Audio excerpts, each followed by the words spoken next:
Hey guys, so I figured it is time to finally make my long overdue video from the Nintendo Direct in February because I have not missed a Nintendo Direct, giving a little recap along with my thoughts and opinions on what was showcased. So yeah, let's get to it. First announcement was a trailer for Super Smash Bros., an announcement of a new character right off the bat. It was Little Mac, and I'm like, sweet, they have an actual fighter in the game, and I thought that the trailer for it was very creative. The art style, I really liked it. We still have no official date other than 2014 for Super Smash Bros. For the Wii U and 3DS, so let's hope at E3 we get something. Mario Golf, that is coming out May 2nd. There's going to be a single player mode and it is called the Castle Club.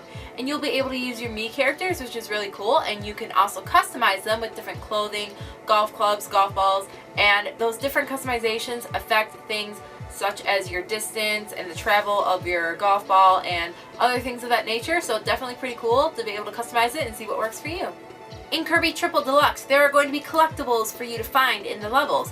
One of them is sandstones, and it's kind of almost necessary to find these sandstones. They're hidden throughout the levels, and if you get all of them, you get a special bonus, and it helps you progress through the game to find all the sandstones. So if you're a completionist, somewhat like me, I do like to try and find all the collectibles whenever I'm playing the game.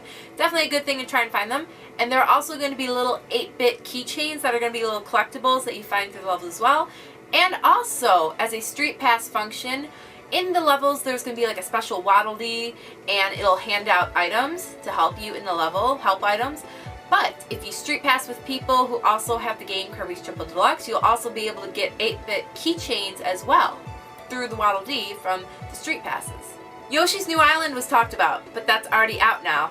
And there have been reviews. It's up to you whether you want to get it or not. I'm still going to get it anyway because I'm a big Nintendo person where I like to have the games anyway. But I might wait to try and catch on sale because some people have been giving it like an alright review. But definitely check out reviews for yourself and see what you think. But no matter what happens, I'm picking it up. Available now on the eShop is a sequel to Steel Divers. It is called Steel Divers Sub Wars. And it's basically almost a first-person shooter as described by Satoru Iwata.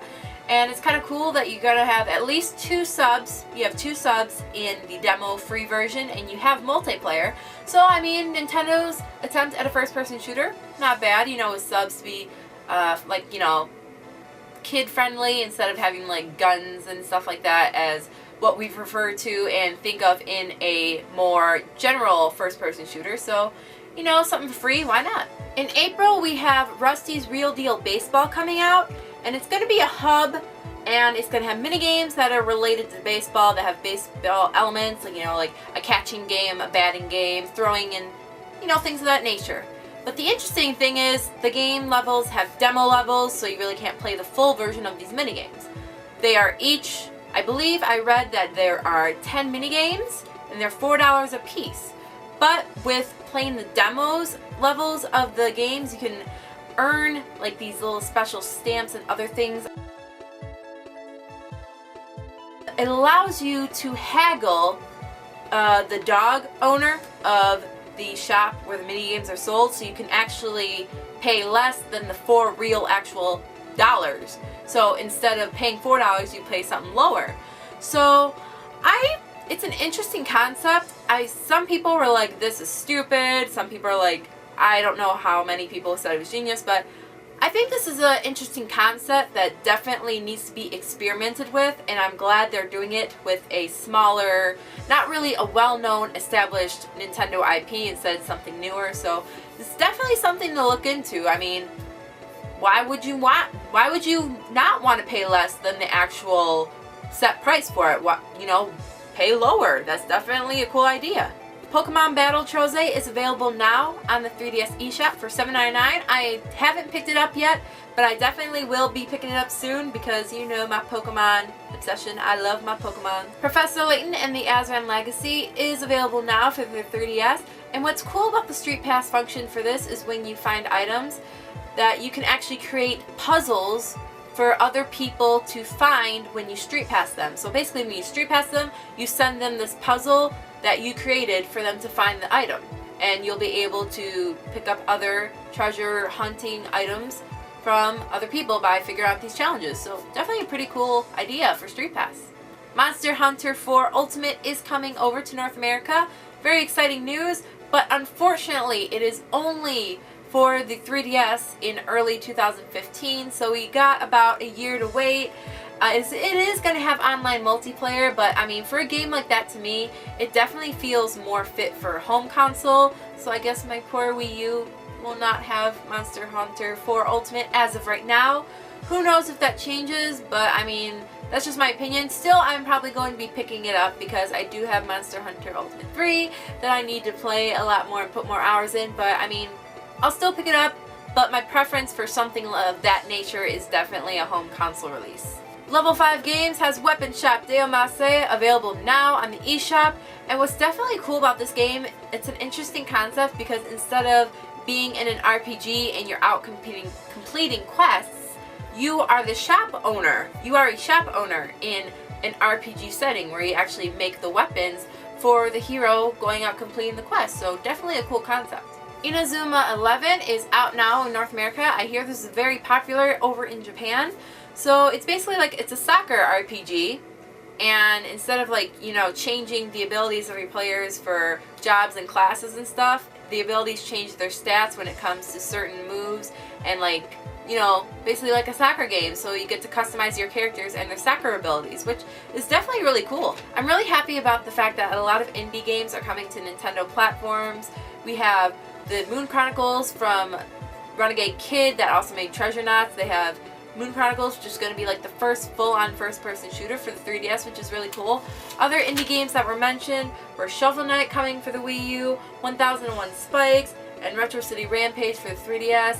Just, I love the idea that there's so many, it seems like a lot of indies are jumping on the Nintendo consoles now. It really makes me happy to see that. Child of Light from Ubisoft is coming to the Wii U eShop on April 30th, and this looks really interesting. It's about a child named Aurora, and it's about this character. She has to retrieve 3 sources of light from an evil queen, and it's really kind of cool that she has a firefly as kind of her sidekick, almost like Navi, except this firefly can actually distract enemies and help heal your party. So it kind of is like Navi, except useful.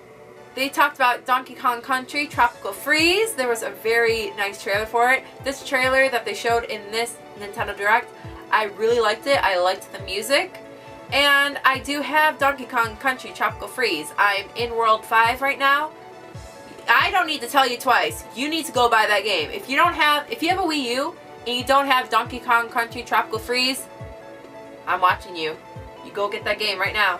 NES Remix is getting a sequel. Coming out on April 25th is NES Remix 2 with more NES titles.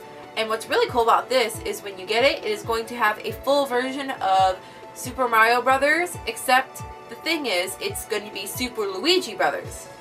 And it's going to be running opposite of the screen of what you're used to. So instead of having Mario running from left to right, you're going to have Luigi running from right to left throughout the entire game, which is definitely a cool challenge if you're up to it.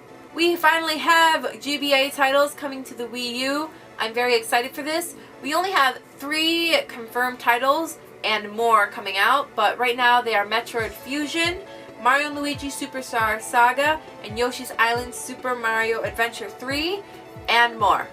So hopefully in the future that more refers to Pokemon Ruby, Sapphire, Emerald. You know, just a thought. Mario Kart 8 is going to still be coming out on May 30th, and it got a new trailer in this Direct, and what was really cool was announced that we are going to be having the Koopaings as playable characters. Pretty awesome. We got some awesome actual gameplay footage of the Title X, and we were also told that the battle style is going to be basically like Xenoblade Chronicles except improved on. So definitely really cool. Looking so looking forward to this game. I really hope for more information on E3 and maybe release date, time frame. That'd be really cool. And for Bayonetta 2, we got a new trailer that also has some gameplay footage, and we still have just a 2014 release time frame, so sometime during the year. Very excited still. I'm really hoping that I'm really expecting that we get a lot more information at E3, and that Nintendo is really saving everything right now while they're getting some things probably together to really understand and change how they said that they need to start to understand the Western market. hopefully E3 is their first real attempt to really try and understand the Western market.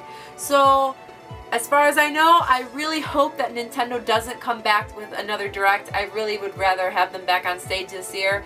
I know I'm not the only person who thinks this way, but yeah, that was basically my thoughts and opinions on the Nintendo Direct. If you guys would like to, please share your thoughts and opinions. I'd love to have a little discussion with you down below in the comments. If you would like to contact me anytime outside of YouTube, you should definitely check out my Facebook, Twitter, Instagram, and all of my other social media links. They are down below in the description. The description box is a lovely, lovely place full of information, so definitely check it out. Thank you guys so much for watching. I love you, and I will see you for my next video. Bye!